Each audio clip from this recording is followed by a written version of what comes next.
In Macondo City, everyone knew Naledi Zuma. Not for her hard work or clever ideas, but for her beauty and laziness. While other young women woke up early to sell in the market, run small shops, or work in offices, Naledi stayed in bed until the sun was high. Her phone was her best friend, and she spent hours scrolling, posting selfies, and dreaming of a life where money came without lifting a finger. She believed her destiny was to marry a rich man who would take care of everything. Whenever her friends encouraged her to find a job, she laughed and said, "Why work hard when I can just marry well?" People shook their heads, but Naledi didn't care. She imagined herself living in mansions, wearing diamond necklaces, and flying first class to places she couldn't even pronounce. She would walk past busy streets and think, one day, I'll never have to work like these people. Deep inside, she truly believed it was only a matter of time before life handed her the perfect rich man, and all her dreams would come true. Until then, she waited, and waited, never knowing that her destiny would arrive in a way she could never have imagined. It was a warm Friday evening when Naledi walked into one of Macondo City's most expensive hotel bars.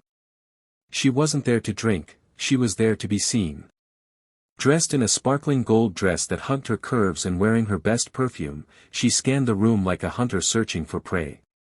That's when her eyes landed on him, Chief Jabari Okoye. Everyone in the city knew his name. He was an 84-year-old oil tycoon, worth more than most people could imagine. He sat in a corner with 3 bodyguards around him, his suit perfectly tailored, and his gold wristwatch shining under the lights. He looked like power and money combined. Naledi's heart raced. She had heard stories of women who met rich men in places like this, and she wasn't going to miss her chance. She slowly walked past his table, pretending not to notice him, but making sure he noticed her. And he did. His old eyes lit up when he saw her, and a small smile played on his lips. Within minutes, one of his bodyguards approached her and invited her to sit with the chief. Naledi acted shy, but inside, she was screaming with excitement. The conversation was short but full of charm. Chief Jabari loved her youth, her beauty, and the way she laughed at his old jokes. Naledi loved the way he casually pulled out a black card to pay for everything without even looking at the bill. For her, this was the man she had been waiting for, the answer to all her dreams. The next days were a blur of luxury. He sent her expensive gifts, diamond earrings, designer handbags, even a brand new car. He took her to restaurants where the cheapest plate cost more than her rent. People stared when they walked in together, and Naledi loved every second of it. She didn't care about the whispers that he was old enough to be her grandfather, all she saw was a future filled with wealth. Within just a few weeks, Chief Jabari surprised her with something she hadn't even dared to dream about so soon. He proposed. It wasn't a simple proposal in a quiet place. No, it was grand and flashy, just like him. He got down on one knee in the middle of the hotel's rooftop, with the city lights glowing behind them, and held out a diamond ring that sparkled like it had its own sun. Naledi gasped, covering her mouth in fake shock, though inside she was already saying yes 100 times. She thought she had finally done it. No more waiting for destiny. No more lazy mornings worrying about bills. This was it, the life she had always imagined was now hers for the taking.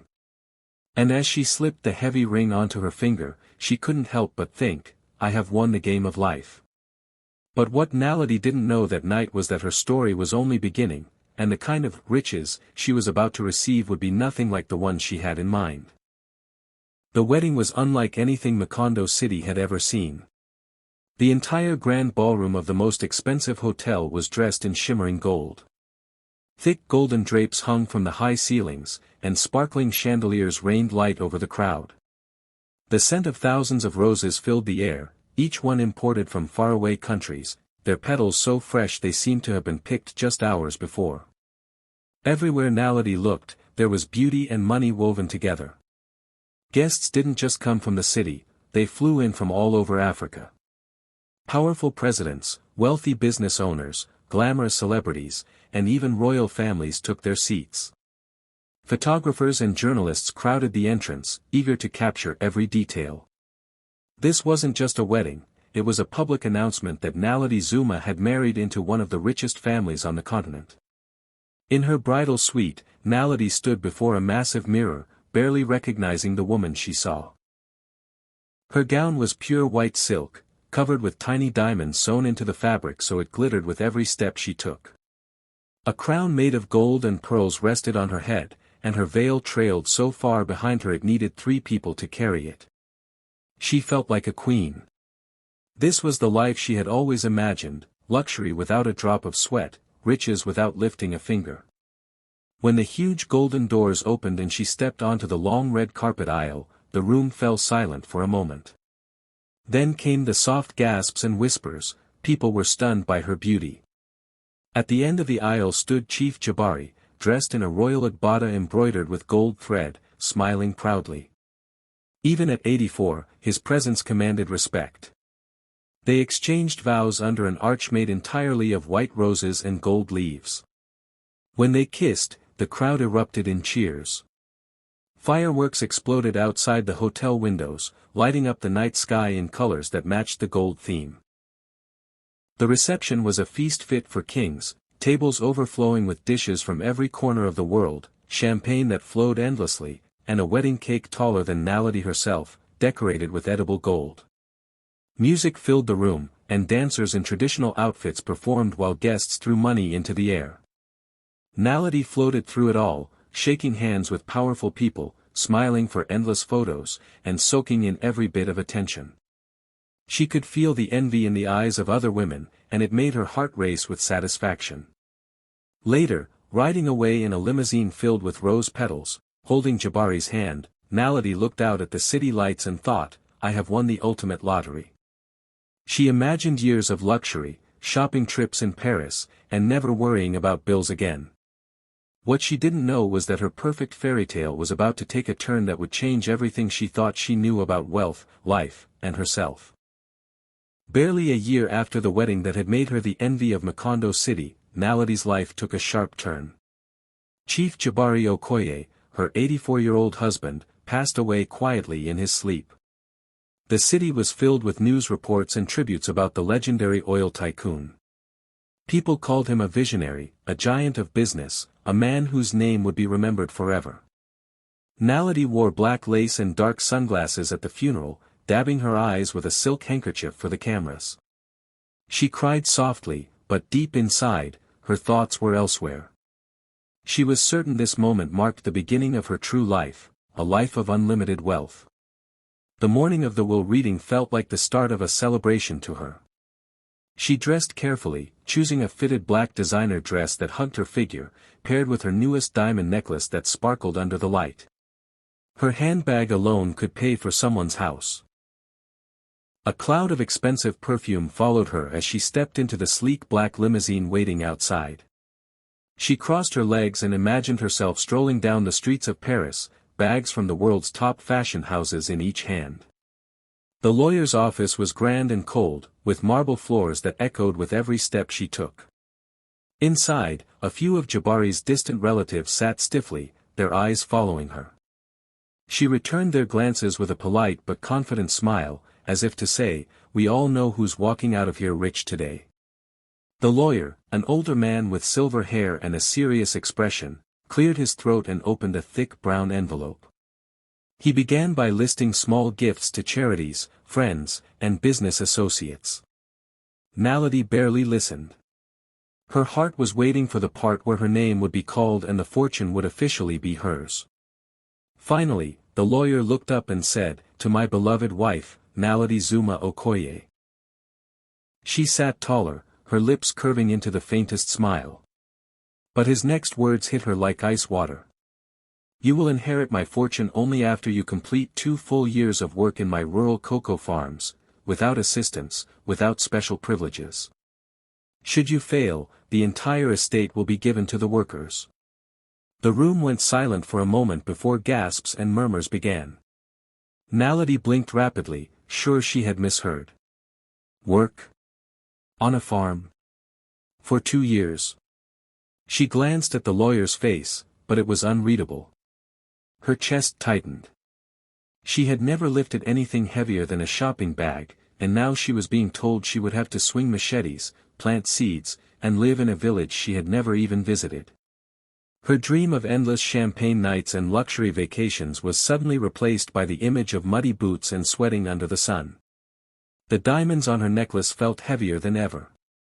For the first time, Naledi realized her future was not set in gold. It was about to be tested in ways she never imagined. The lawyer adjusted his glasses, cleared his throat, and began reading in a steady, formal voice. To my beloved Naledi, you will inherit my fortune only after you complete 2 full years of work in my rural cocoa farms, without assistance, without special privileges. Fail, and everything goes to the workers. The words seemed to hang in the air, heavy and shocking. For a moment, no one moved. You could hear the faint hum of the air conditioner and the rustle of papers on the lawyer's desk. Then came the reactions, soft gasps, quick whispers, and a few muffled laughs from the back of the room. Some of Chief Jabari's relatives leaned toward each other with knowing smiles, clearly enjoying the moment. Naledi sat frozen in her seat, her manicured fingers gripping the strap of her diamond handbag so tightly her knuckles turned pale. She blinked rapidly, unsure if she had heard correctly. 2 years. On a farm. She had never worked a single day in her life. Her days had been filled with spa appointments, shopping trips, and fancy dinners. She didn't even know what a cocoa tree looked like. And now, the fortune she thought was hers came with the condition of hard labor. Her mind began to spin. Rural cocoa farms meant dusty roads, hot sun, and a life far away from Macondo City's luxury. No assistance meant she would have to do everything herself, cutting, carrying, planting. She imagined her designer shoes sinking into mud and her hands getting dirty. The thought made her stomach twist. Around her, the room buzzed with mixed emotions. Jabari's employees, seated near the back, exchanged glances filled with quiet hope. They were the ones who would inherit everything if she failed. The lawyer's voice continued, explaining the details, but Naledi barely heard him. All she could think about was how quickly her perfect life had been snatched away. She wanted to shout that it was unfair, that this wasn't the life she had signed up for. But deep down, a small voice in her head reminded her of the few times Jabari had spoken seriously to her. He would tell her, true wealth is built, not given. She had always laughed, thinking he was just being old-fashioned. Now his words felt like a challenge echoing in her ears. The lawyer finally closed the file and looked at her directly. Mrs. Okoye, he said, his tone calm but firm, do you accept these conditions? Every eye in the room turned toward her. She could feel the weight of their stares, the relatives who wanted her to fail, the workers who hoped she would quit, the lawyer waiting for her answer. Her heart pounded so loudly it felt like it filled the room. She knew one thing for sure, if she walked away now, she would leave with nothing. But if she stayed, she would be walking into a life she didn't understand, one that could break her or change her forever.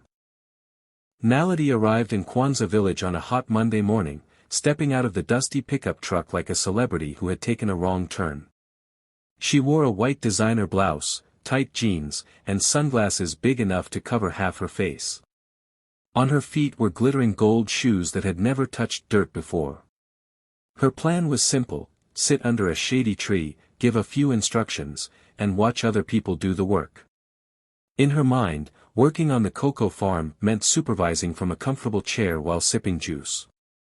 But the moment she arrived at the farm, the reality hit her like a slap. The farm manager, an older man with sun-darkened skin and eyes that had clearly seen many harvests, handed her a long machete. You start here, he said, pointing to rows of cocoa trees. Naledi stared at him, waiting for him to laugh and tell her it was a joke. He didn't. Instead, the workers around her picked up their own tools and got to work, swinging machetes and cutting cocoa pods with practiced ease. She tried to hold the machete like she had seen in movies, but it felt heavy and awkward. Her first swing missed completely. The second swing hit the pod, but also sliced through her fingernail. She gasped, staring at her hand in horror.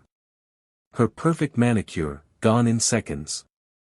By the time she managed to cut her first pod, sweat was dripping down her face, her blouse was sticking to her skin, and her hair was clinging to her forehead. The villagers noticed. At first, they laughed openly. Some whispered to each other, shaking their heads, clearly doubting she would last even a day.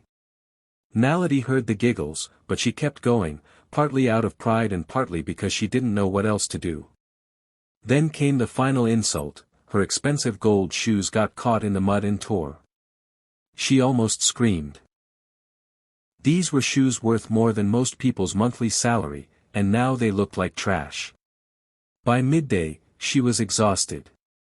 Her arms ached, her back throbbed, and her hands felt like they were on fire from gripping the machete. She sat on the ground, breathing heavily, her once perfect outfit now covered in sweat and dirt. Around her, the villagers worked steadily, their movements fast and skilled, their faces calm despite the heat. She realized they had been doing this every day for years, without complaining. When the lunch break came, one of the older women handed her a calabash of cool water. Naledi drank greedily, too tired to even thank her at first. The woman just smiled knowingly, as if she had seen this scene before, city people coming to the farm and discovering real work for the first time. That night, Naledi lay in the small, simple room provided for her in the village. Her muscles screamed with pain, and her hands were blistered. She stared at the ceiling, thinking about Jabari's will.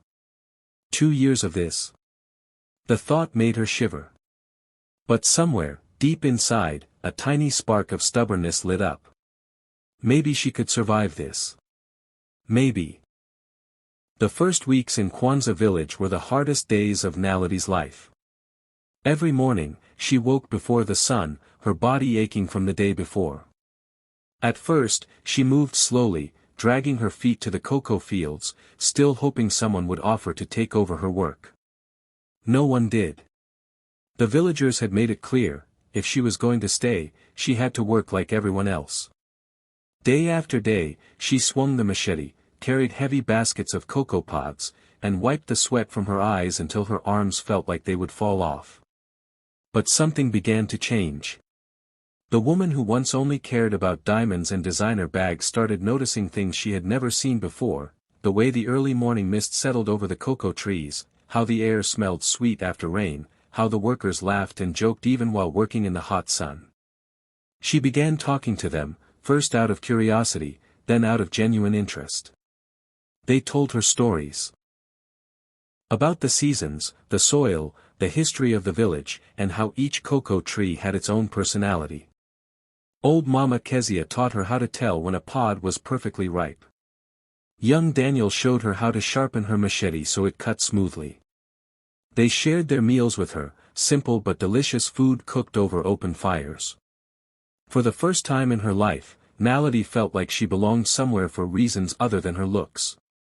Months passed, and she grew stronger. Her swings became sharper, her pace quicker. She no longer cared if her hands were rough or her nails broken. She even started suggesting new ways to dry and store the cocoa beans, ideas she had picked up by listening and watching carefully. At first, the villagers were surprised, but then they began to respect her. She was no longer just the city wife who had been forced here, she was one of them. The biggest change came the day a storm damaged part of the drying area. Without waiting for instructions, Naledi gathered the workers, organized the repairs, and made sure nothing was lost. That night, as they sat around a fire, the farm manager nodded at her and said, "You worked like a real farmer today." Those words warmed her more than any compliment about her beauty ever had. Luxury slowly faded from her mind. The thought of Paris shopping trips or champagne parties seemed distant, almost silly. Her pride now came from the neat rows of cocoa beans drying under the sun, the smiles of the people she worked beside, and the knowledge that she could do something real with her own hands. By the end of the first year, Naledi was no longer the same woman who had stepped off that pickup truck in gold shoes. She had blisters, scars, and muscles she never knew she could have, but she also had the respect of the entire village. And that, she realized, was worth more than any diamond necklace.